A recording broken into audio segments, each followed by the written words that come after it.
Innovation is in our veins. Soon the whole world will know our names. Sharing our knowledge and freedom reign. We here for the people, you know it's our way. Setting foundations is part of the dream. It doesn't matter if you're new to the game. Listen up now, cause we all gon' say, elevate, elevate, elevate, higher, elevate, elevate, elevate, higher. We gon' rise up, we all gon' shine. Work through adversity, stay on the grind. Elevate, elevate, this is our time. Elevate, elevate.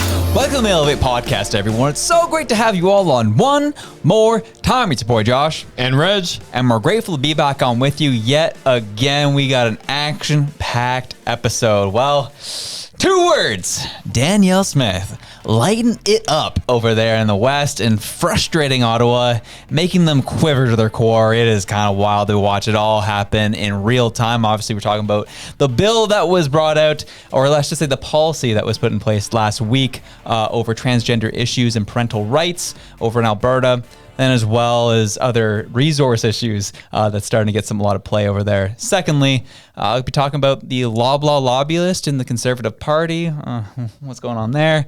And then last but not least, in terms of high-level things that we're going to be talking about today, the Texas border crisis.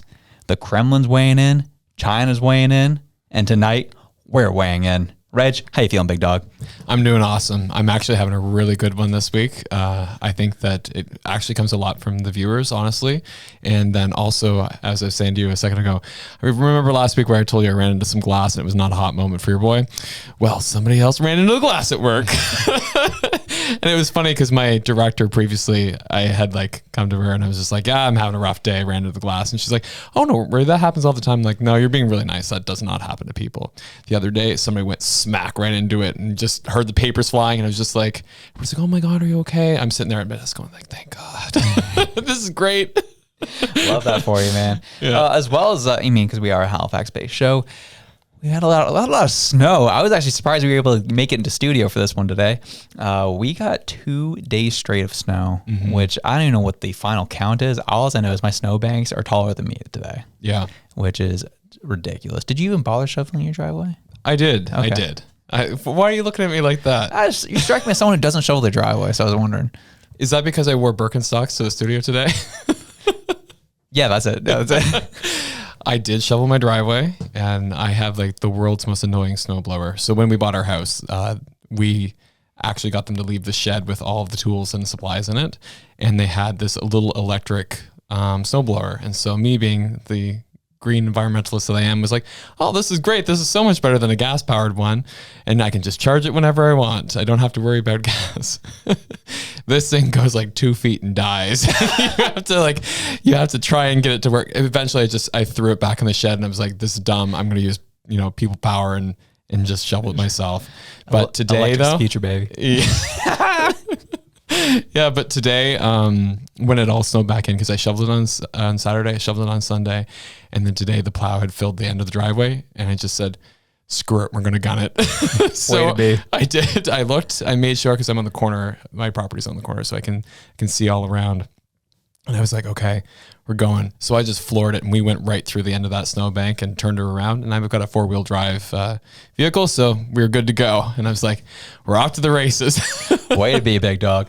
Yeah, I think for us, I think our plows came around maybe 6 or 7 times throughout. And so today we had one plow come, just did the center of the road, left it at that. I was like, wow, helpful. Thank you, sir.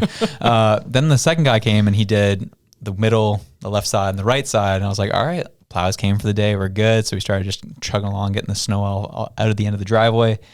And then you called hey, do you want to record early today? And I was like, yeah, I'm feeling good. Let's do that right now.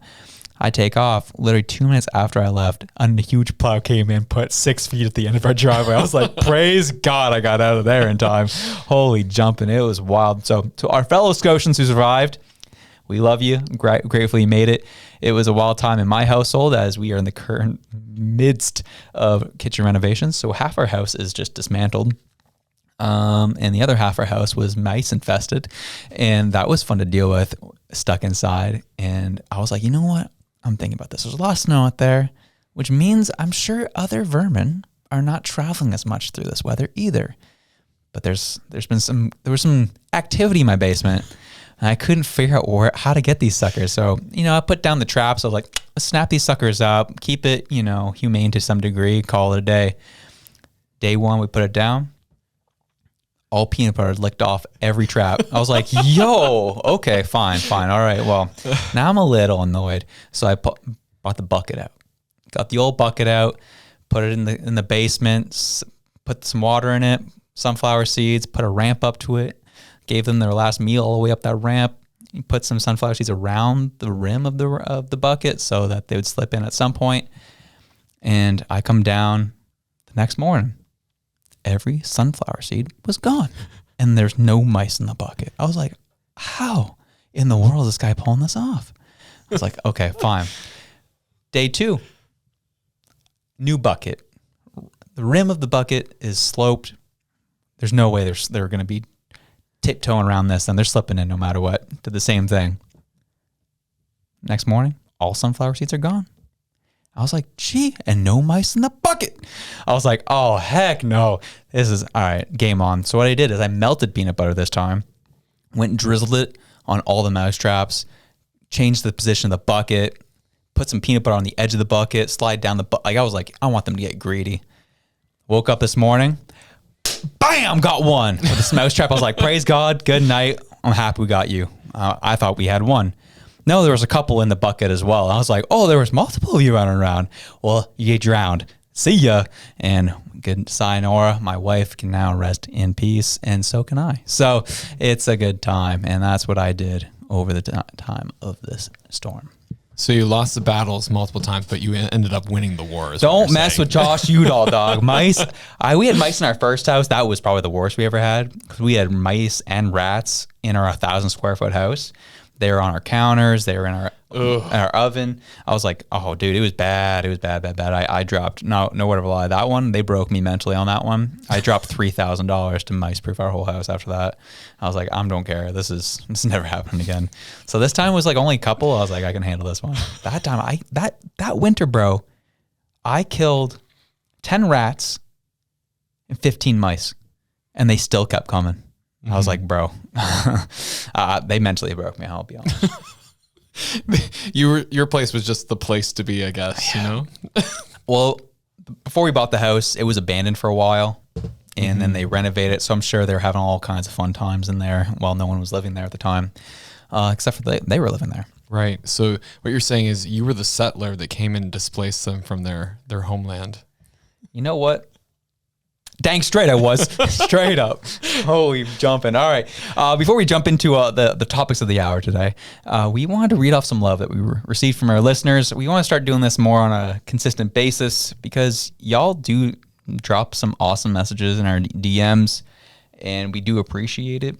And we do know we do get a lot of fun just ripping on people who rip on us, but we also want to share a bit of love as well. So first and foremost, we had a homie on YouTube drop a super thanks for us, and all he said was thanks after dropping $10 on us. We appreciate it. If you're paying us to get your comment to the top, we'd imagine you would have had more to say, but hey, just thanks, dude. I appreciate that. It means a lot. Yeah, no, thank you, sir. And the next one we got was a bunch of smiley faces and love your Chrystia Freeland. What a hoot. Hey. And honestly, we agree. Like, having Jillian on was awesome. She did such a good job.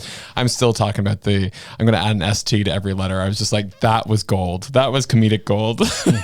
She was awesome. And that previous comment I had actually was from Pollywog59. This is just a reminder. And that one that Reg just mentioned was from Crispy4323. Really appreciate it. And then he continued on with more love on top of that. Yeah. He says, love today. You made my day with the laughs here. And then lots of thumbs up and smiling and Canada flag emojis. So thanks so much, Chris.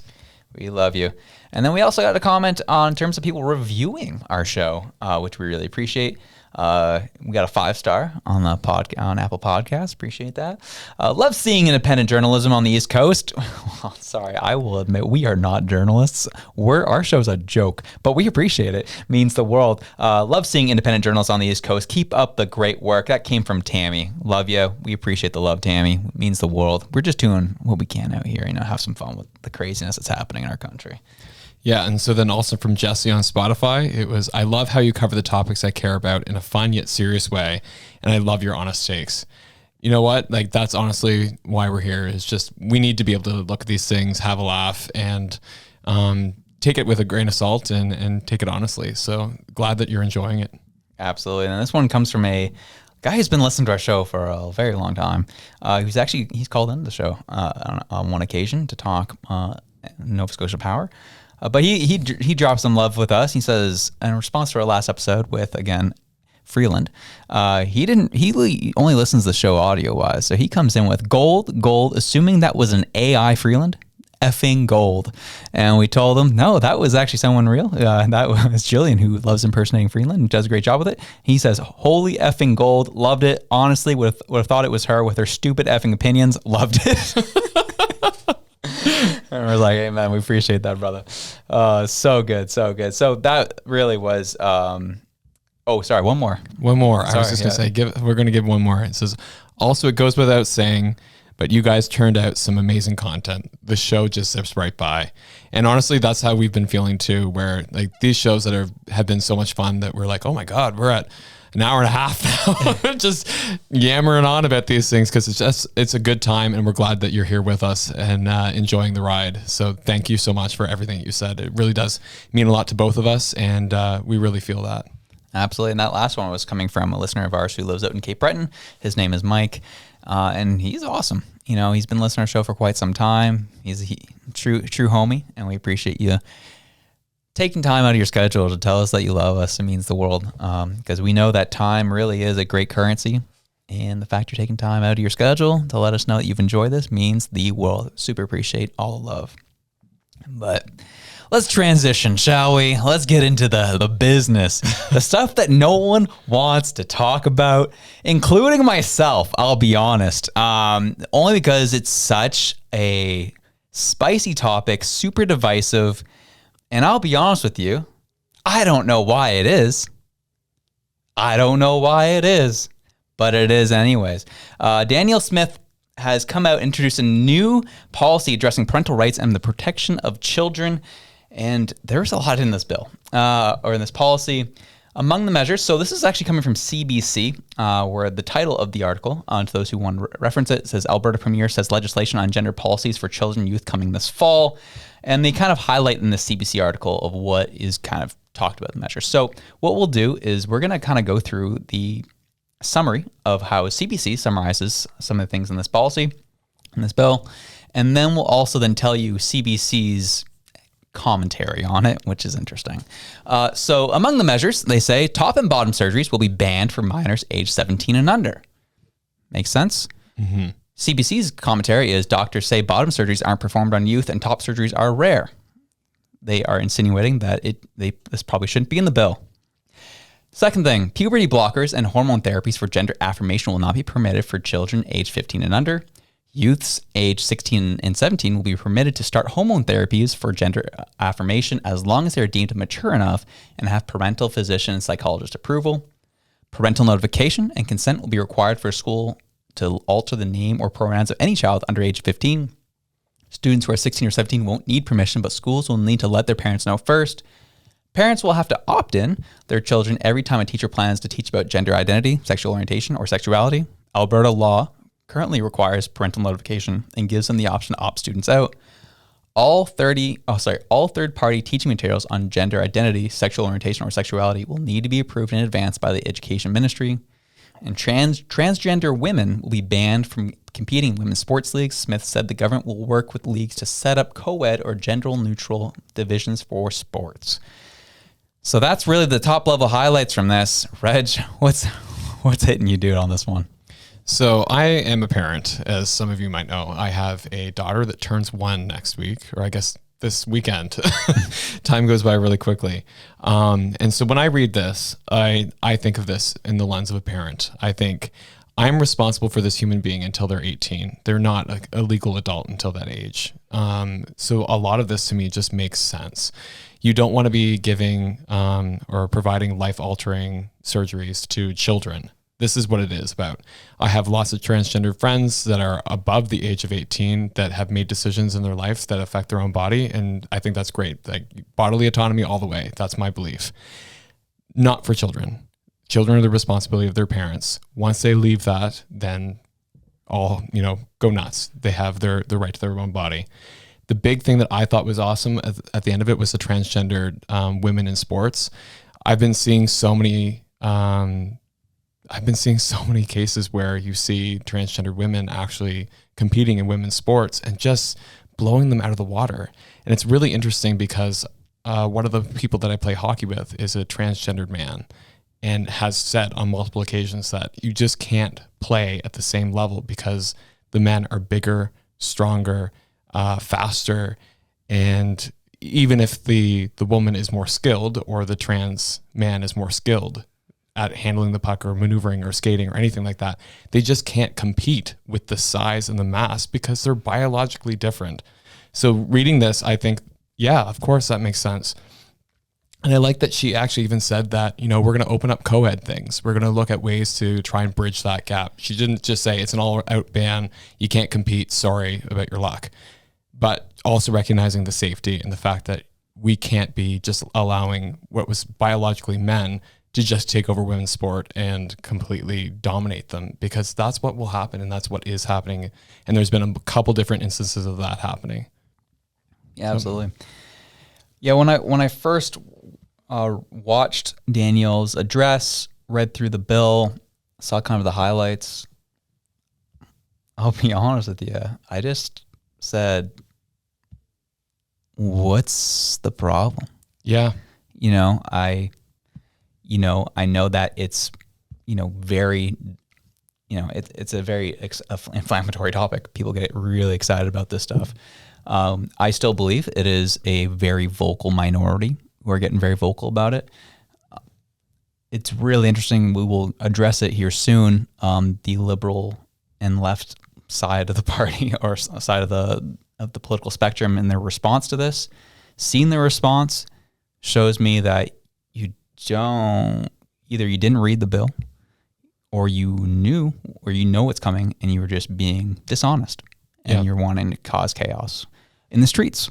And we know that the left tends to do that and they love to do that. Wouldn't be surprised if it's the latter. So that's where I was kind of frustrated. Like the idea of like just letting kids not make life altering decisions. Yeah, I'm on board with that. And if that makes me fascist or a bigot, then so be it. I just don't I would love to have someone else come on and tell me that I'm wrong and explain why I'm wrong and like why it should be something different. Yeah. And it's interesting because one of the things that I look at, because as a researcher, that's where I go to, Johns Hopkins Hospital University, they basically looked at transgender and sexuality and gender expression. And they basically said that gender expression and sexuality and things are fluid for the most part in the teenage years because you're still trying to figure out your body. You're still trying to understand your place in the world. All these things are in motion. They're not fixed yet. And it also aligns with the fact that your brain hasn't even finished development until you're like 24, 25. So even that, so the prefrontal cortex, the part of your brain that's used in decision-making, hasn't finished its development yet. So to give these children, essentially, the ability to make these life-altering decisions before their brain is finished developing, before they've actually had their gender identity and their sexuality and everything fixed, it's not okay. We don't do that in any other regard. We don't give children credit cards. We don't give children the right to join the military. We don't give them the right to vote because we've realized that they're children and they aren't able to make those decisions yet. So to take parents' rights away, and that's what I think should be the main call to this, is the fact that it isn't about giving rights to children. It's about taking parental rights away if you don't have this kind of legislation in place. That's what I find frustrating. And so as a parent, I want to be able to have a say in my child's life. I've spent the long hours, up with them, making sure that they are at the point that that they've survived, that they have thrived, that they are going to be the human being that they need to be and reach all their potential. And to have somebody come in and tell me that, this is how it's going to be done, that to me is frustrating. So to have protection for parents, that there's going to be some rules around whether or not a child can change their name, whether or not a child can go seek out surgeries or go seek out treatments or hormone blockers or all of the above. Like, this is protecting parents' rights, and this is putting parents back in the driver's seat of their child's life until they're able and at an age where they can make those decisions for themselves. True. There's something you hit on there, and it reminded me of something that I remember when, you had your firstborn, Adele was born. I remember, I think it was the fifth day that she was alive and in your house. I remember, I think it was about 2 a.m. She was, needed some food, and you got up to help feed her. And I think I remember Trudeau was there with you when you did that. Oh, yeah. Yeah, I remember that happened. I think as well as Guilbeault was there as well. And so many other of these government officials were there with you raising your child, making sure in her most vital days. So, yeah, I think that maybe they should be making these decisions. See, I would go one step different, honestly. I'd say that at least with some of these politicians, they have children. They have, been a parent. Mm-hmm. The loudest people that I see through my social media are not parents. That's who I'm seeing. It's people who have either chosen to never have children or are not going to have children or have made body altering decisions based on their own bodily autonomy that they will never actually be able to have children. And they're the ones screaming the loudest for this. And it's like, you will never be a parent. You are not a parent. You do not understand. You do not have my lived experience. So don't come at me with your lived experience because you don't have mine. So that's what I have to say with that. Yeah, they have no lived experience at that point in this area, which is interesting. What the thing that they'll be crying about is what you're hearing is, think about the children. Think about the situations where they're facing abusive homes, where they can't feel like they can express themselves and express in a safe environment who they are. I hear that. I get it. But when we're talking about policies and laws, we're talking about laws that are affecting and helping the majority of people. In those situations, sure, we need to kind of seek what's going on in those situations and make sure someone's not being abused for what they're going through and trying to work out what's going on in their lives. But for the most part, I believe and I see that parents are just trying to be good parents. They're just doing their best and just trying to figure out what's best for their kids. And to take that away from them because you're trying to take care of a 2% of the population, and that's just a figure, that's not a real number, that's just something I threw off the top of my head. But like 2% of situations, like, give me a break, man. Like, I'm not here for that. What was really interesting about all this, obviously, is this is where all the drama gets in, is the response from the other side. I know. The feds really weren't fired up about this, and this is Trudeau right here. It is telling that the week after welcoming far-right American conservative Tucker Carlson to her province to sit with him on stage, Danielle Smith has now moved forward with the most anti-LGBT policies of anywhere in the country.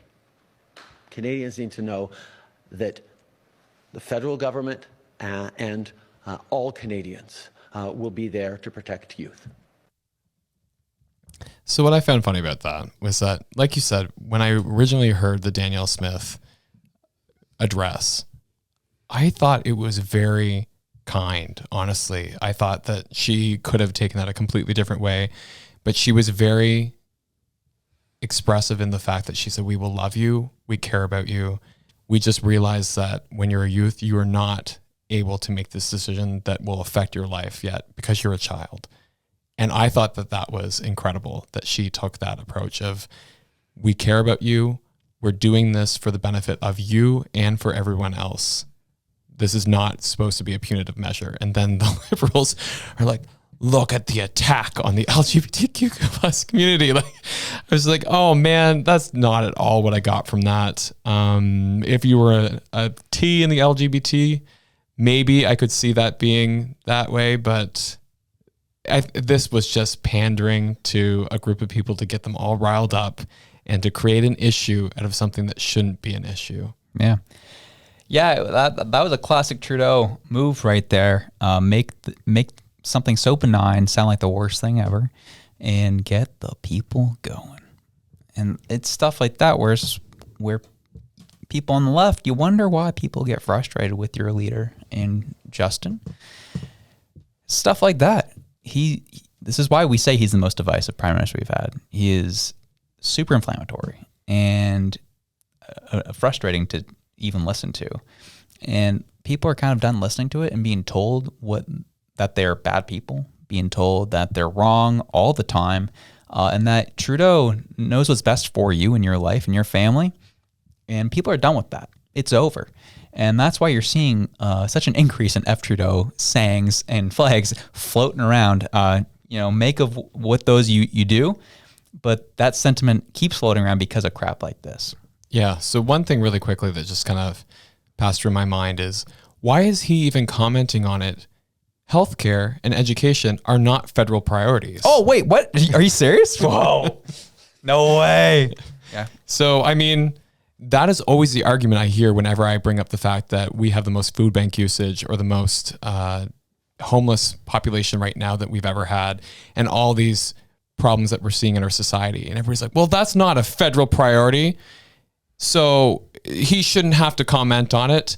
Well, then if that's the case, don't comment on education and healthcare, because that's obviously not a federal priority either. Ooh, yeah, imagine that. It's funny when it conveniences one side or the other, it all of a sudden becomes their priority. And this is one of those issues. We all know that Trudeau really doesn't like Danielle Smith, never has, never will. They definitely disagree a lot. But so he wouldn't pass up the opportunity to slag on Alberta, and especially slag on Danielle Smith in this case, and to virtue signal that we're there for you. We're the ones who actually care about you. The big blue conservatives over there in Alberta clearly hate your guts and want you to die. So come with me. We'll take you to the promised land. That's what I see. And we got Trudeau's Minister of Employment, Randy Boissonnault, doing the exact same BS. Silence is complicity. Pierre Poilievre and his Conservative MPs don't want to talk about these issues. They think that this is a way to play to their right-wing base. They do not want to take on issues that matter fundamentally, not just to the kids we're talking about, but all of their parents. And this is right-wing American-style politics, culture wars that they're trying to import from the United States. I bet that the Premier talked about this with Tucker Carlson when she was in my city only a couple of weeks ago. And we have to stand up across the country, because if we think that this is just Alberta and Saskatchewan and New Brunswick, what are other Conservative premiers getting ready to do?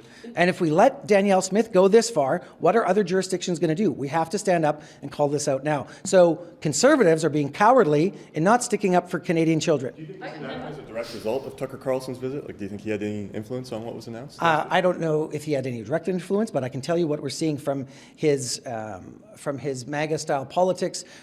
This is Ron DeSantis, Don't Say Gay bill in Florida. No! Sorry. No way. That was, okay, believe it or not, that was me. That was a lot. I have never actually seen the last 10 seconds of that. I usually clipped it off at 1 minute. I tried to just there, then let it play through. I did not realize he said that. He actually uttered these words that DeSantis floated a Don't Say Gay bill, which those words never came up in the bill at any point. Get out of my face with that BS. Are you kidding me? Not surprised. These guys are absolute lunatics and they're liars, and they hate this country and they hate us. But that is crazy to me that he would even try to go down that path. Granted, he did try to be like, oh, MAGA politics. I get it. But dude, run that back. That's a lie. They lying to you. And I go do your own work. Go check out that DeSantis bill from way back when, of what they introduced into Florida. Say what you want about DeSantis and the way he communicates culture issues in the culture war, but that Don't Say Gay bill is a complete lie and a farce. Sorry, go Reg. Oh no, I'm I'm good. I like the fact that I was counting on my fingers how many of the liberal talking points he was trying to throw into that 1 minute speech. It was like, okay, MAGA, I gotta say far right. And it was funny because if you watch, his eyes actually go upward because he's thinking before he says the buzzword. He's like, I gotta put that one in there somewhere. And then he says it and he's like, oh yes, good job. Nailed that one. Still on the Danielle Smith train. Alberta making moves. Danielle Smith is just on a tear. She's firing people up. She's really, as we said at the start of the show, she's upsetting a lot of people, frustrating a lot of those homies over in Ottawa. And we are just, this is just the start of it here. It says, Danielle Smith dropped this announcement on the homies. She says that our province has so much to offer. Our resources and economic growth and our innovative ways of working with Indigenous communities towards reconciliation and shared prosperity. Today, we launched our Alberta to Ottawa office that will give us the base of operations we need to advance Alberta's priorities on the ground in our nation's capital. The office will strengthen our relationships with partners on Parliament Hill and in other parts of Canada and will help us stay informed on emerging decisions that impact Alberta. And people are getting scared of this, dude. There was a response to this.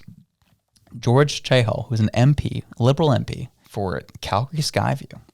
And he says, when Premier Danielle Smith comes to Ottawa next week, I hope she'll explain to the Natural Resources Committee why she's putting clean energy investments at risk. As a proud Albertan, I want to know why she stranded $33 billion in renewable projects as our province struggles to keep the lights on. Conservatives need to stop the war on renewable energy and on the building the reliable, clean grid Canadians need. And to that, Smith said, I would be happy to come speak. Is this a formal invitation? As luck would have it, I just landed in Ottawa. Jerk. And I have that last part in. Yeah. but that was a boss move. That was a boss move. That was. I appreciated that. And that to me, she says, I'm confident in what I'm doing. You know, don't mess with me. And it's funny because I've listened to her talk a couple times on renewables. And she said, this doesn't work in our province. Solar and wind are not the way forward for Albertans. And I believe she's right. I do think that it could go geothermal personally, just where they're on the side of the Rockies and they got lots of steam, lots of hot water that they could take advantage of. But she is right that solar and wind at its current point in technology and in development is not right for Alberta. And so the fact that they're trying to paint her as this oil-loving fascist, give me a break. This poor woman, good for her. She's fighting the good fight. And that's the one thing I do love about her. And is I felt it on the show too, where when you feel like you're getting the overall support of your province, it starts firing you up a bit. You get excited, you start getting more confident, you get courageous, and you start putting people like George in their place and start making him feel uncomfortable in his position. And this is where I'm getting super excited because we know when you're fighting for the people, you can't go wrong. When you are actively you're doing things that is screwing the people over, you know you don't have a leg to stand on. And so as soon as truth exposes the crap that you're doing, people get scared. And we seen that from George and the Liberals this week. I just love the comment at the bottom there. Bluff called. Get him, Danielle Smith. Get him, Danielle. Yeah. So that's the drama that's kind of going on, and I'm happy for it. I'm happy that she's. One thing I do appreciate about Danielle is that she's not intimidated, and she's going headstrong into this. And I love the idea of putting an Alberta Ottawa office there. Brilliant idea. So I've heard lots of controversy about that. They're like, why do they need that? They already have members in Parliament. Look at Quebec. They have an entire party that's a federal party that's all about them. That's literally all they do is they're just there to promote Quebec interest in the House of Commons. That's literally all they're there for. And there's a whole federal party. They want an office, give them an office. Give them 2 offices. I don't care. Yeah, it makes sense. And especially when you have something like Alberta that has had such a tough relationship with Ottawa during the Trudeau years. I think it's smart to we want boots on the ground, what's happening there and represent Albertan interests that are working directly with me on the provincial level. He said, well, you have the MPs. Like, yeah, but they're taking care of federal jurisdiction issues as MPs. And they're also advocating for their communities, but like there's certain things they really can't touch.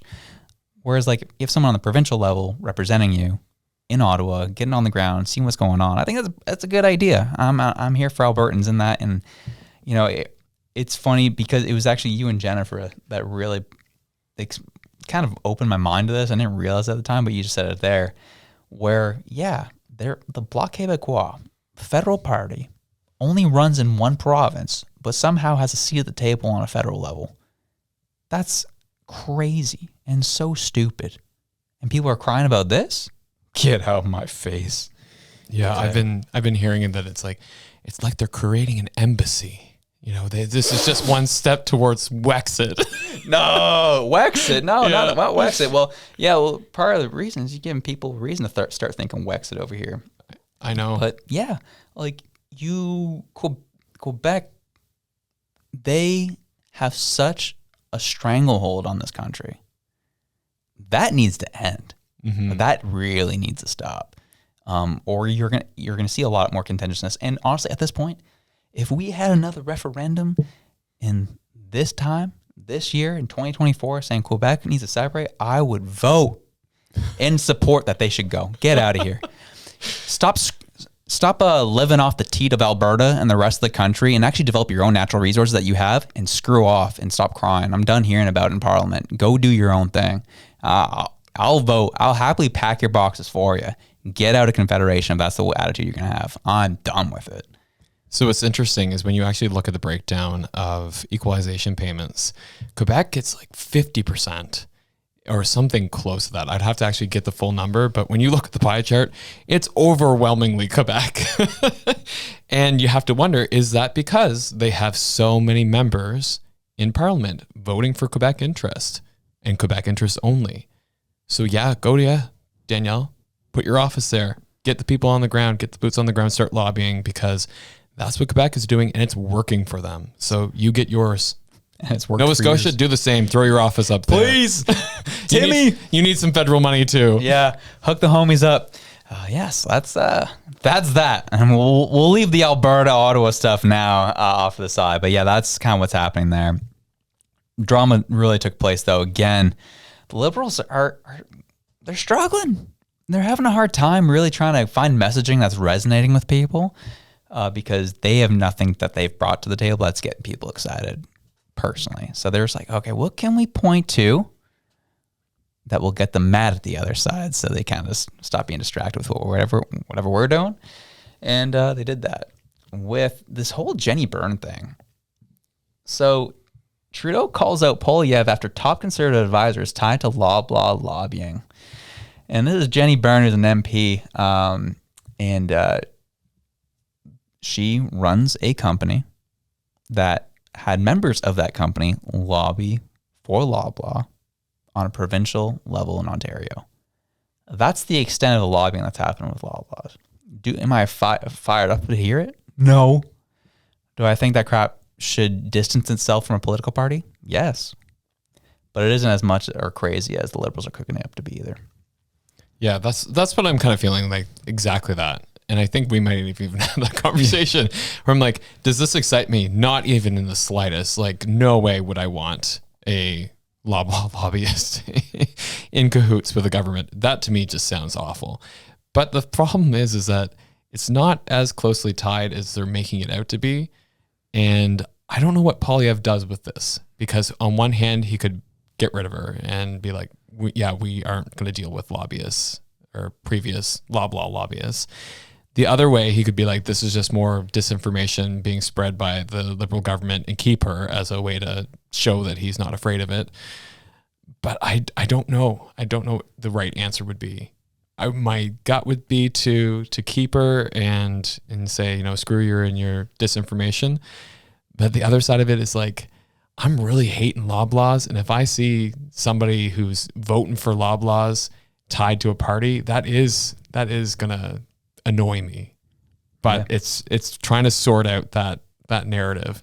And Jennifer L does a really good job actually sorting it out. But even the people that were commenting, because she did a follow-up video about it, and she's like, people are just like not reading it. They're not listening to it. They're just seeing Loblaws plus lobbyists plus Pierre equals mad. And that's kind of unfortunate. But yeah, so I don't know what he does with this one. It'd be interesting to see. It's a tough one, I'll admit. From a strategic political perspective, that's a tough one to deal with. Because you're looking at it where it doesn't look good. No. I'm not a fan, even personally, as a constituent, not a fan to hear it. Yeah. I'm kind of, I'm done with the BS of, oh man, Galen Weston's screwing us all over again. Or the other side of that coin is like, oh man, it's all Trudeau's fault that the grocery prices are so high. People keep picking one side or the other, where it's clearly both. The issue I have is that Trudeau's policies gave Galen Weston and his homies a scapegoat of how they could increase prices and blame it on something like inflation because of his awful carbon price and all that crap. Trudeau gave way to this stuff and gave an opportunity to these guys to take advantage. So we'll leave it at that. But that's kind of where I'm like, yeah, I think you might have to cut ties with her at this point. That's what I'm thinking as well. I'm thinking, is there not anybody else that could run your campaign for you and just distance yourself quietly, I guess? Yeah. You know, find out who Danielle Smith's campaign manager was and hire them. So, yeah, I think that's a big thing. The Liberals are kind of finding little tidbits out here and there, just waiting for an opportune time to launch it, because they are struggling with any type of love from the Canadian people at this point. So again, if they can distract with something in the Conservative Party, that's really the only kind of benefit they have, unless they decide to actually change their ways and do things that are helping Canadian people, which they aren't showing they're not planning to do that anytime soon. So this is the way they're going to have to go. Yeah, but my thought is like, corporate lobbying is not a new thing. No. And corporate lobbyists being hired into government in various capacities is not a new thing either. So if I was a Conservative Party, the next thing I'd be doing is going, how many lobbyists who are lobbying for corporate entities are currently tied to the Liberal Party, currently tied to the NDP, and bring out that list. Because I bet you there's a few, and I bet you there's some that are a little unsavory. So if we're going to play that game, maybe bring that out. Or is the idea to just let this one kind of die silently into the night, I guess. I don't know. But yeah, I mean, there's a few things where, I mean, there's a lot of evidence that happened where there was a bunch of Loblaw lobbyists that attended Trudeau's fundraiser, which then came up later, followed up with a $12 million deal between the Liberals and Loblaw after that for refrigerators. So, like, interesting how that's all tied together. So, yeah, if you want to play that game, they can. But the problem is, this is where the issue starts coming in, right? Between populism and kind of mainstream politics is, I think Pierre is going to see, we're going to start seeing some of his true colors through this.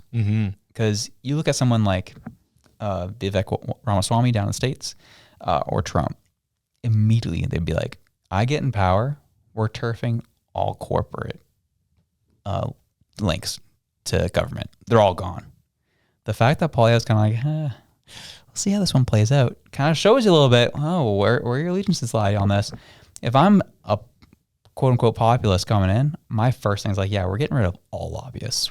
Just as much as he was fired up to get rid of all WEF links to his party, I would like to see him get fired up about just getting rid of lobbying altogether. you can't do that, though. They pay the bills. They're the donors. Exposed. Yeah. Exactly. And you bring up the good point. Yeah. That's why it won't Follow happen. the money. Mm-hmm. And it's funny because anybody who watches the show, like a lot of the comments we get are like, oh, you're just pro Poilievre. And it's like, no, we're just pro good politics. And we're seeing a lot of bad politics. So we'll be watching Poilievre. And this is one of those things where I'm interested in watching. Yeah, absolutely. He is like the best that we have right now. I think, what was it? Brian Lilly of The Sun did a video today, actually, about the strategy Liberals have right now, where what their strategy is right now is they know they can't beat Poilievre in a head-to-head election. So what they're trying to do, and we're seeing this live, and we've talked about it on the show, is they know they can beat in a head-to-head election in this country is Trump. They can beat Trump. So what they're doing and what they're going to do is try to link Poilievre to Trump as much as they humanly possibly can. Yeah. To get that link to happen, stick in people's minds. And we're seeing that. And they did a chart with Abacus, a survey with Abacus, and they went through, the favorability between Trudeau, Poilievre, and Trump on a scale of 1 to 10. 5 was the highest, which was like 5.3, which is how people viewed Poilievre. Trudeau was down at like a 3, and Trump was at like a 3.5.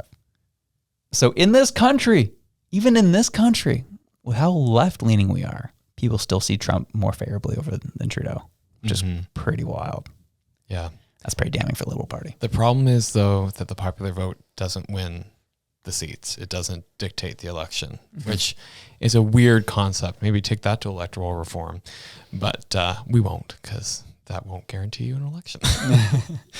But one of the things that I was just also thinking too about the corporate lobbyists and stuff, do we all forget like the SNC Lavalin scandal? Like, was that just a fever dream? Apparently. Yeah. At this point, it was 9 years ago, like 8 years ago.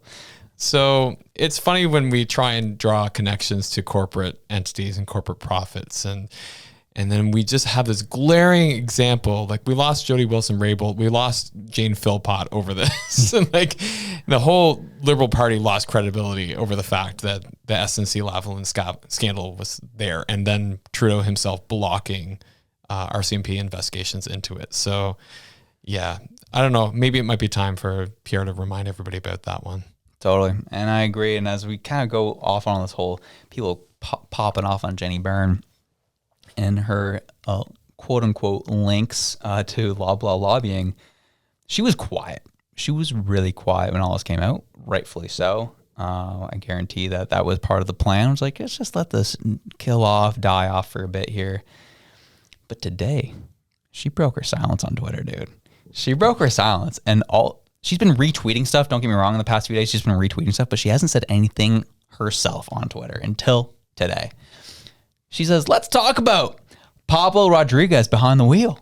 And she links a Maclean's article from June of 2010 that says Pablo Rodriguez had booze on his breath after crash, police say. Okay, so you had to go back and give the context there. So Pablo Rodriguez says Pierre Poilievre asleep at the wheel. And then it's like, that's the worst, worst thing you could say about Pierre when you have an almost DUI conviction. Like, are you kidding me? You decided to pick that as your comparison? Sorry, yeah, that's a good point. So, yeah, she was retweeting one of Pablo Rodriguez's tweets, who said that Pierre Poilievre is asleep at the wheel on car theft while we're already at work with police and ports. She retweeted that and said, let's talk about Pablo Rodriguez behind the wheel, and then dropped that article. So, yeah, you're right. That was hilarious. Yeah, that was poorly thought out on his part. You can't make that kind of comparison when you're a drunk driver and everybody knows. That's just dumb. Yeah, I hear you on that, man. And the only thing is, again, it comes back down to messy politics, right? Yeah. It's hilarious. I love reading it, but man, it does nothing for our country whatsoever. And that part I hate. But the one thing I will say is I was listening to actually a CBC reporter speaking about the differences in the campaigns that are going on right now. And what he had said was, when you looked at the Trudeau campaign back in 2015, it was all a message of hope. It was, this is the way that we're going to make things better. This is how we're going to advance Canada, election reform, wonderful things. And now it's just this smear campaign of Poilievre. He's the worst. He's going to bring hellfire and burn us all, kind of thing. And when you look at Pierre's commentary, it's all a message of hope again, and it's working. So it's interesting, though, when you look at all these people kind of smearing each other, that's not really what works with the Canadian public. And we're seeing it in real time. So if the Liberals were smart, they'd try and return to that message of hope if they could. The problem is, I think that they have lost all credibility in the hope kind of side of things because they have had power and they've abused it. So I don't know what else they can do. They just need to gracefully leave and stop making it impossible for the Liberal Party to ever have credibility in the future. Yeah, hope's gone. Hope's gone with the Liberals, man. So that's no longer an option for them. And before going in kind of into our next story, I thought this was funny. So last night was the Grammys. I guarantee, I'm assuming probably only a small fraction of our audience actually watched the Grammys because it's all mainstream machine garbage that you see constantly. But I thought this was a cool moment where Luke Combs and Tracy Chapman performed her hit from 1988 called Fast Car. Cool moment. And an MPP, or a former MPP out of Ontario, Sherry DeNovo, who was NDP, retweeted this fact. It says, Tracy Chapman is the first black woman in history to have the sole songwriting credit on a #1 country hit when Luke Combs' cover of her 1988 song Fast Car hit the top of the chart last year. She retweets this, thinks it's brilliant, and says, loved her. rest in power. And rest in peace to this woman's comment section, as Trace Chapman just sang last night. Unless I missed something today. I'm pretty sure Trace Chapman's still alive. She ain't dead, bro. Gee, I was like, oh, what a facepalm moment, bro. I was like, gee, like, it's still up. Like, has no one alerted her that this was an idiotic thing to post? It's been up for 10 hours now. Like, this is why people hate politics and hate politicians, because stupidity like this happens. Where it's like, you guys don't have any idea what's happening in the world, do you? No, they don't care about Tracy Chapman. They don't give a rip. Oh, there's a black woman did something cool. Let's post about it. And it's just like, holy jumping. But my other thought too is like, how often these politicians actually posting their own crap? Do they not have some kind of like page or some person who is a student who is really into politics just running their social media for them? If so, they did a bad job. Sure did, dude. Sure it is. I thought that was funny. But let's get into the last leg of it here. Some drama. Texas border chaos. It's getting worse. And on top of that, there's just so much happening on the international level outside of this country that's in some ways affects and ties Canada into all of it. But it's the farmers' protests out in Europe, which are getting or have been very heated. You have the Texas issue. And then on top of that, you have Mr. Tucker Carlson himself going over to Russia to potentially interview Putin. And there's a lot of articles coming out saying, well, he's been seen in Moscow. And it's rumored that he'll be interviewing Putin. The Kremlin has denied any type of situation that's happening. And for me, anyone who's actually followed Tucker to some degree, know this has been Tucker's dream. He's been wanting to interview Putin for a long time. Fox wouldn't let him do it. Now that he's independent, he's got the opportunity to. So if he's over Moscow right now during a very contentious time with Russia, he's going over to interview Putin. And that will be a very interesting interview to me. People are getting really upset about it, where they're saying, he's just he's a Putin sympathizer, and he's a traitor to America, and he's a traitor to the West, this, that, the other. And I'll be honest with you, man, I would love to see more interviews with these crazy dictators around the world. I would love to see someone sit down with Kim Jong-un. Be like, why do you do this? Like, why do you think it's a good idea to starve your people? Like, they had a whole movie on it, didn't you know? Right? Yeah, they did. But it's things like this where, if someone from your country has an opportunity to interview a crazy dictator in another part of the world, why is that a bad thing? Like, don't you want to, isn't part of winning the battle is understanding your enemy? How they tick, how they work? Why wouldn't you want that? Like, can he, on the same tour, can he also go to China, interview Xi Jinping? I'd love to hear that one too. Like, come on, let's keep her going. Take advantage of the opportunity, man. Because you can't build a us versus them narrative if you start to hear from the them that you're supposed to hate. Ooh. And so that's the problem. Like Brene Brown says it best, like, you can't hate up close. It's really, really hard to hate up close. So if you're getting up close with your supposed enemy, it's going to be really, really hard to convince your people to go to war with that enemy. And that was actually kind of the conversation that I was having with my siblings this past weekend, because we were all playing a game online, Age of Empires, if anybody cares to know. It's good old game. So we were all playing online, and one of the things they said, they were like, we wouldn't want to go to war with Russia. We have friends in Russia who play games with us online. And that's the thing with the Gen Z and millennials to a degree, is that we are connected throughout the world. We don't want to go to war with people that we know. So Tucker Carlson going to Russia and interviewing the Kremlin, or to anywhere else that's contentious in interviewing them, that brings that person into your focus, and you start to understand them. You start to see them as a human being rather than an it that you have to attack. And that's not good if you're trying to create a war. Great point. And I 100% agree with it.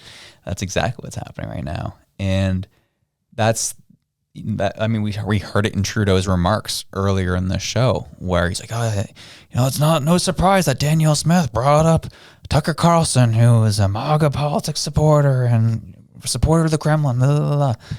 It's that reason where Trudeau's on the side of what's happening on a global scale right now to start war with Russia. NATO is actively doing that right now. And yeah, you're already having a hard time getting citizens on board with this one, knowing that you're probably staring down the barrel of some sort of draft.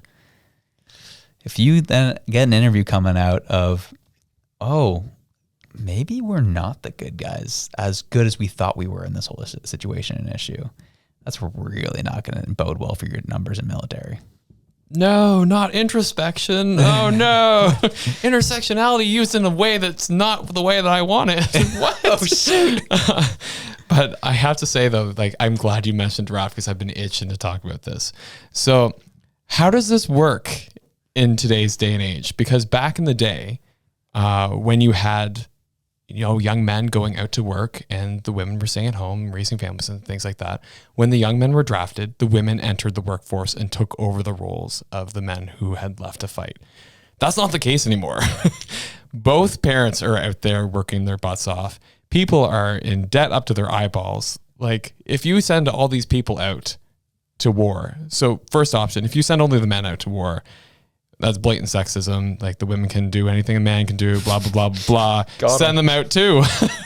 So problem number 2. So if you send everybody out there, men and women, who's paying the bills? You know what I mean?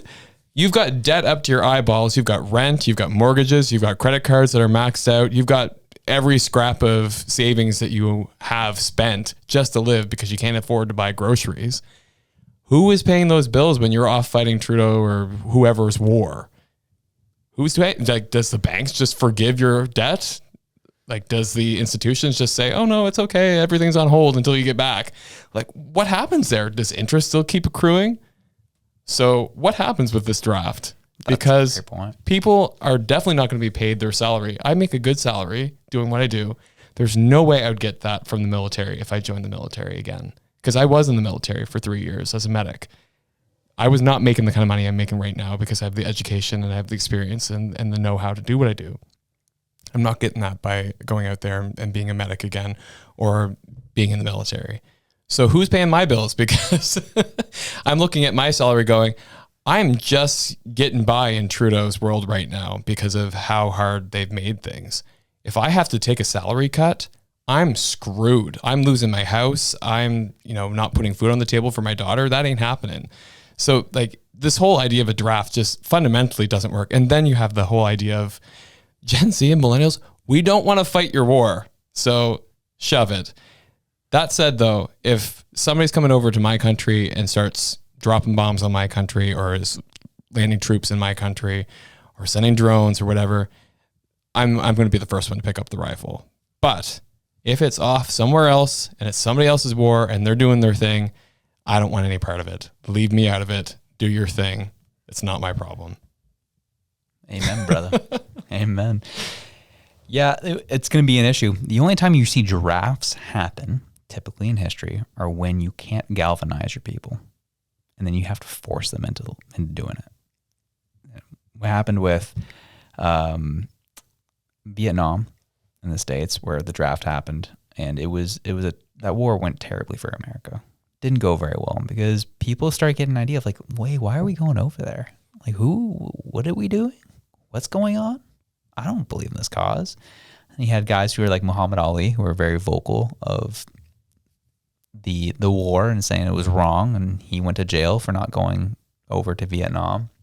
It was a tough time, and I think that was the start of seeing a lot more of the people being like, yeah, some of these wars that you're starting, I'm not huge fans of it. Just the fact that we're, I woke up one morning and, Biden's bombing Yemen, Biden's bombing Iran. I'm like, they're just doing that now. There used to be back in the day, you'd get an announcement, they hop on television and be like, yeah, so because of this and because of that, we're now going to, take strikes against this particular country. Now they're just like, yeah, we're not telling you guys because we know you don't agree with any of it. So we're just going to go and just do it instead. In your name with your dollars. Yeah. It's tough. That's the big thing that I hate is the with my dollars. I can think of so many other ways to spend the money in this country on infrastructure, on supports needed for people who need them most, not on fighting somebody else's war. Like, I just don't even understand. And I'm like, where is the money in this situation? Because that's what you always have to be asking. Follow the money. So where is the money? Who benefits from a war? And who benefits if we have to be drafted to go fight in somebody else's war? And that's what my mind keeps coming back to. And I don't know where it is yet. But if somebody else knows and they found it and they can follow that money trail, let us know. We'd be interested. Absolutely. And it goes back to the draft again too, where, so say the majority of people saying, no, we're not doing that. What happens? Like, I know the typical things, you throw them all in jail is what happens. But so you're just going to put a bunch of your population in prison because they're not going to go fight your war. And as you said, who's working society? Who is, keeping things running over here? Like, what happens? Like, your society essentially collapses at that point. Yeah. Yeah, that's crazy. There's not enough prison space to hold all of the Gen Z, and then even to count in the millennials that would not want to go fight that war. Like, my wife and I have talked about it. We've had other friends talk about it. We're like, yeah, we'd pick jail over going out overseas to somebody else's war. God, no, we're not doing that. Yeah. and this is talking as somebody who served. Like, I will 100%, like I said, serve if somebody's bringing the war to me, but I'm not going to them and doing something that I know is unright or unjust and not right.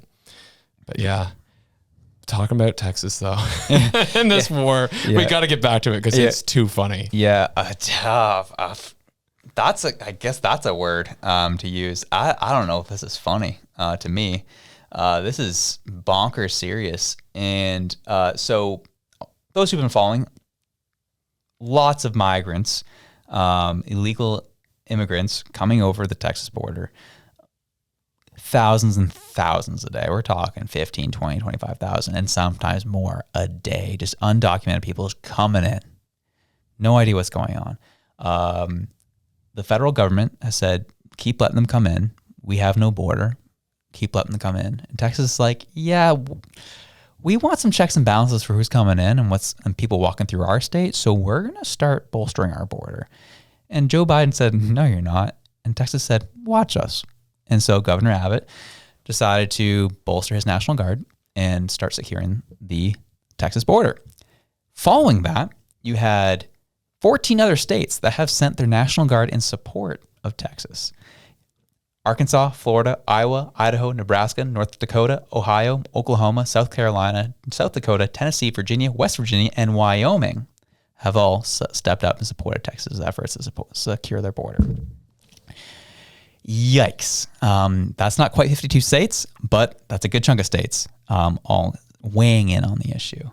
And then they introduced a border security bill, Biden did. And this was concerning because what they do best is they kind of entertain and show, we're introducing a border security bill. We want to work with Texas to make this happen. Then you look into the bill and it's literally just saying they've somehow shoehorned $80 billion of funding to Ukraine. They shoehorned money into sending in various parts of the world for other causes and wars. And then as well said, and we'll let you, how about we only let in 5,000 people a day that we don't know about? That was what they proposed in this bill. And Texas is like, we're not signing this. But the way you're going to see it in the media played out, Biden's like, I'm trying to secure the border, guys. Look at this bill I put in. And they're not signing it. They are the problem. And just today, Alaska's National Guard has now been sent down on behalf of the feds to Texas to the border. Guns are involved, and I'm terrified for what this means. Because obviously it's an American thing, but it affects us in a huge way up here as well, and it's not good. Yeah. I guess when I said it's funny, I think of the commentary around it. The situation, obviously, not very funny at all. But yeah, it concerns me in the sense that when you see a country ripping itself apart like that, that's not good. That's showing you that they don't have strong leadership in Washington. You got Sleepy Joe there who is just trying to eat a bowl of ice cream and stand up straight. You need a strong leader, and it's not it's not him. Get the geriatric guy out of office, because you're watching that country literally rip itself apart, and they do have guns, like you said. So it's going to be awful if you start to see neighbor shooting neighbor, and I just don't know what you do with that.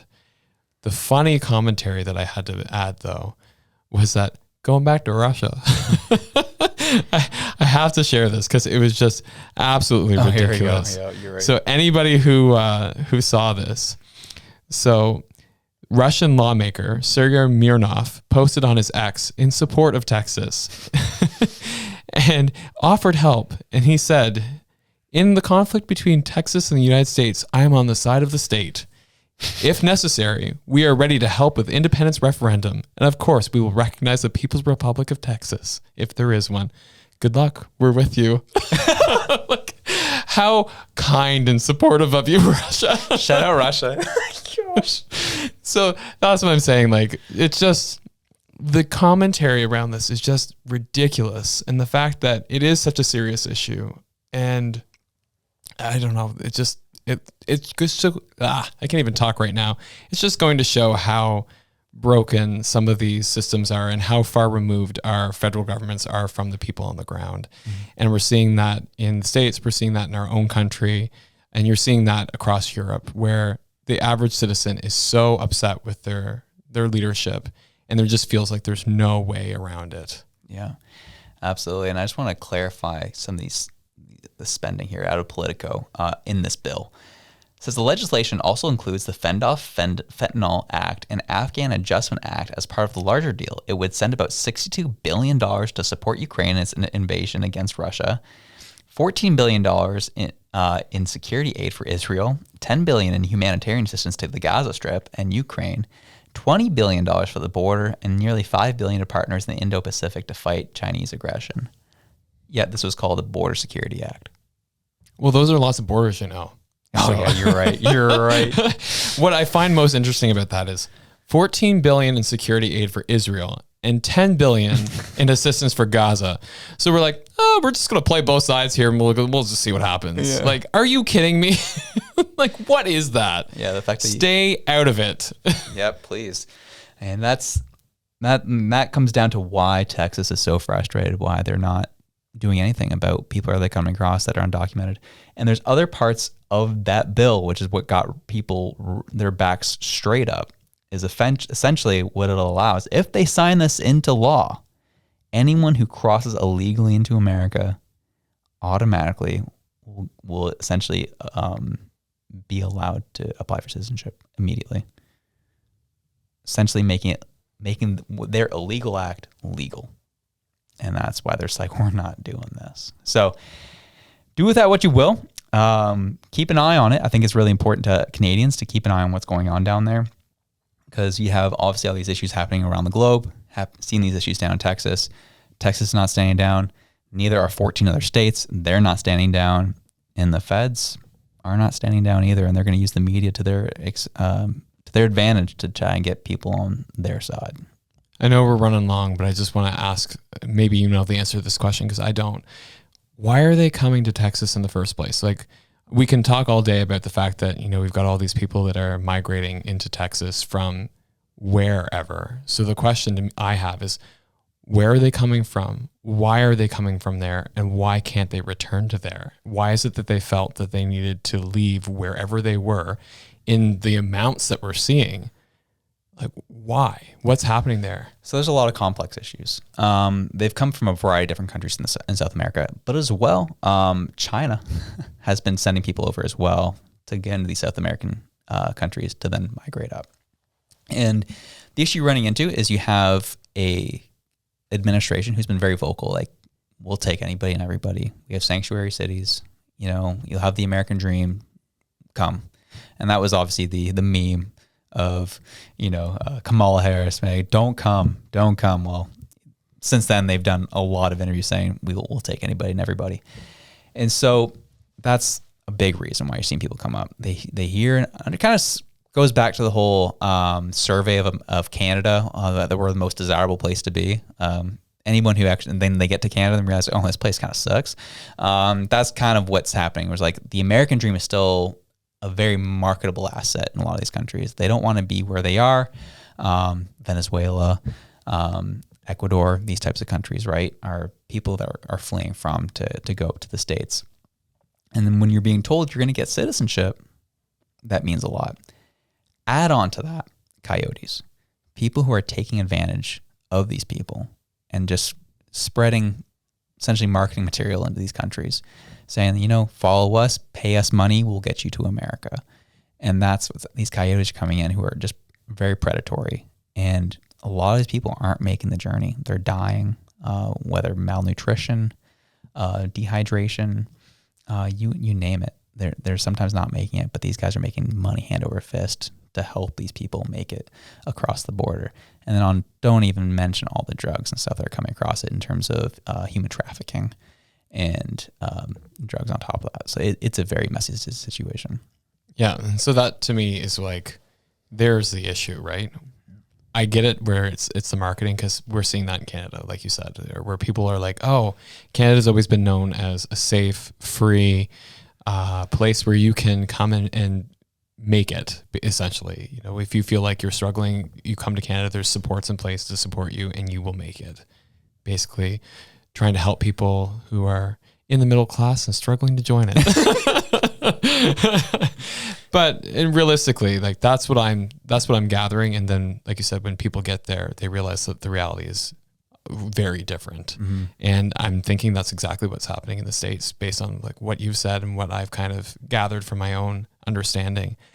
And to me, that's the tragedy of it all, right? Is that, yeah, we understand like Texas is upset. And the reason they're upset, it's not that because you're hearing a lot of comments about racism and God knows what else. The problem is that you can only support the amount of people that you have homes and infrastructure and amenities for, and you can only keep them at that quality of life if you keep building at that rate for a certain known number of people. If you start flooding a city with people, you're going to see food bank usage go through the roof. You're going to see homelessness. You're going to see children dying on the street. Like all these problems come when you can't anticipate how many people you have coming in. And if you have people flooding your borders, you're just going to basically turn places into slums where people just don't have the means to get by because the infrastructure isn't there.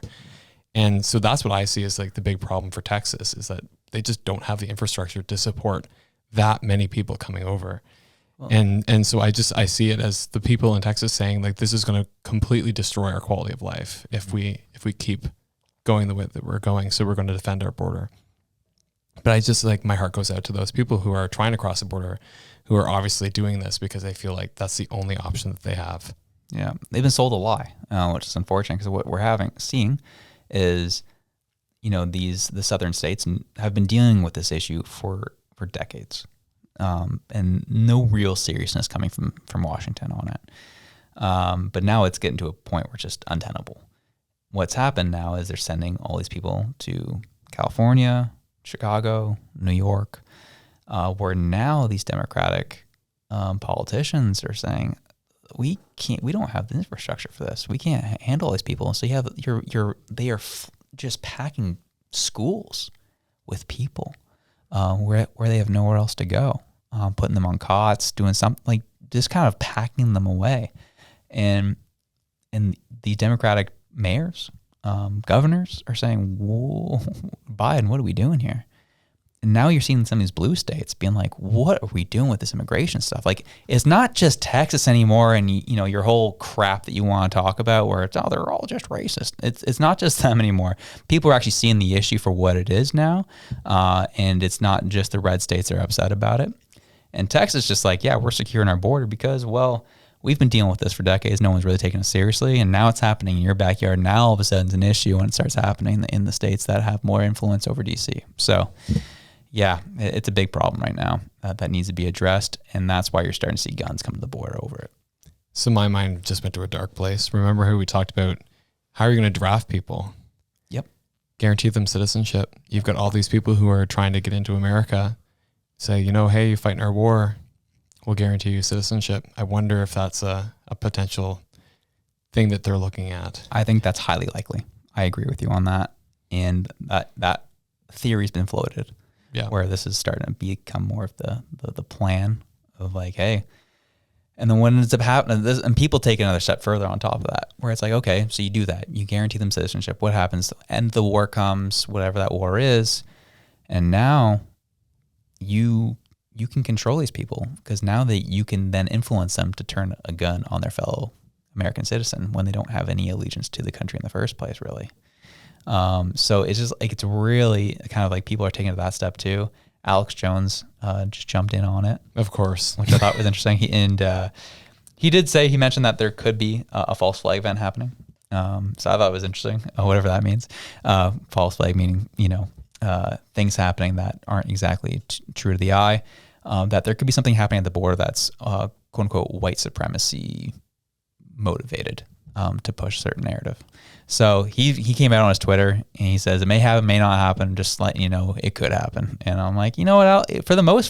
For an Alex Jones take, it was pretty down to earth. He's like, this is what we're hearing through our journalists. If something could happen like this on the border, not saying it's going to happen, but saying it could happen. And he didn't get all yelly and all stuff, which I appreciated. He was actually pretty down to earth on it, but just wanted to let you know, hey, something could happen that really makes us look like it's the white man problem, and that'll be an issue. Yep. So Broken clocks, right? Yeah, man. We need something funny though, because man, this is getting heavy. This is And heavy. if you stayed with us this long, you deserve it. Yeah, you absolutely deserve it. And what is our? Did you put the link in? I have so many things I could share with you all. Yeah, I hear you on that, dude. Hit me with it. So one of the ones that I thought was absolutely hilarious was this lady on TikTok who was complaining about the fact that her daughter's name, she thought it was the most wonderful name. She had taken the name Lydia, but she wanted to have a C sound to it. No. So she named her daughter Clydia. No. And the internet, doing what the internet does, went wild with it. And I have to take a second to show you this because it's just too good. Clydia is a beautiful name, and I'm tired of everybody making fun of it. I named my daughter Clydia because I've always loved the name Lydia, but I have a K name. My name is Cass. So I was like, I want my daughter to have a K sound at the beginning of her name. So I was like, how about I just add a C in front of Clydia, or in front of Lydia, so it'll be Clydia. And I thought that really flowed off the tongue well. And so I went with it. And she's made fun of a lot at school. And I've always wondered, why are these kids so mean? Like, my God, it's a name. It's a beautiful name. And now I'm realizing, after posting TikToks about her, I'm realizing that they're learning to bully my daughter from their parents. No, because these adults on this app, they're rude. I cannot believe how disrespectful people can be. Clydia is a beautiful name. You cannot convince me otherwise. What's wrong with it? I'm going to So I'm like dying over here listening to the Jeez, she was serious too. She was serious. So this one says, I've always liked the name Lizzie, but my name starts with a J, so we went with Jizzy. Gee. This other person says, my brother's name is Zach, short for Balzac. The top comment that gets me says, that is a beautiful name. Maybe we can arrange a play date with Clydia and my son John Aria. Gee, that's tough. And this video went to 500,000 views. Yeah, that's a lot of that's loud. yeah. The other one I liked, it was like, yeah, my son Conneria. I was like, no. Gee. See, I feel so bad for people like this on the internet, where like she's serious. She's like, I don't understand why you're ripping me on this name. It's the best name. It's heartfelt. It's family, and y'all just you guys are bullying my daughter because they learned from their parents. These people are bullies. They're terrible, and you just keep going. Like, these comments are brutal. They're brutal. The second comment, I got Clydia in my first year of university. Gee, my gosh. Oh no, that person, I think this post deserves a clap. Golly. Gee. And then let's look at her account here. So she's got 341,000 followers. So she's been around. And this isn't just like, she has others. She's got $9.2 million or 9.2 million viewed video, and it keeps going. Like, she's well watched. I'm stunned that she's stunned. Like, this has to be a joke, right? No.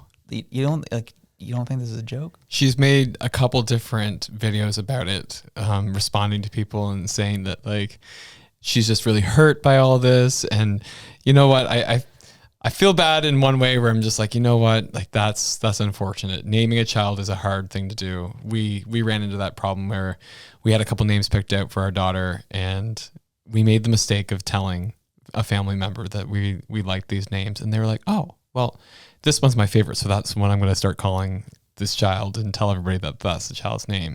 And we were like, that is exactly why we didn't want to tell you. Gee, what a savage. So anyway, but yeah, so we did that though. We spent hours going, how can you ruin this name? How can you make it sound terrible? And so yeah, when you look at the name like Lydia and you don't consider that, like, that's a bad oversight, I'll say. Yeah, absolutely. Well, I will end on that note. And so grateful that you joined us for one more time. If you made it through the first 40, where we talked about the same topic for that long, thank you. You made it. You are a survivor. Really appreciate you took the time out. Next week, we will be having Jennifer L. joining us to talk some politics, which we'll be excited about. And then on to so much more. Keep commenting, keep working and joining and seeing and engaging with our content throughout the week. It really means the world to us. It helps us to keep this show going and to keep bringing the stuff that you want. So whatever it is you're doing, whether you be playing some sports, on your way to the gym, or doing some dishes, whatever it is you're doing, wherever you are, we love you. We're out. Peace.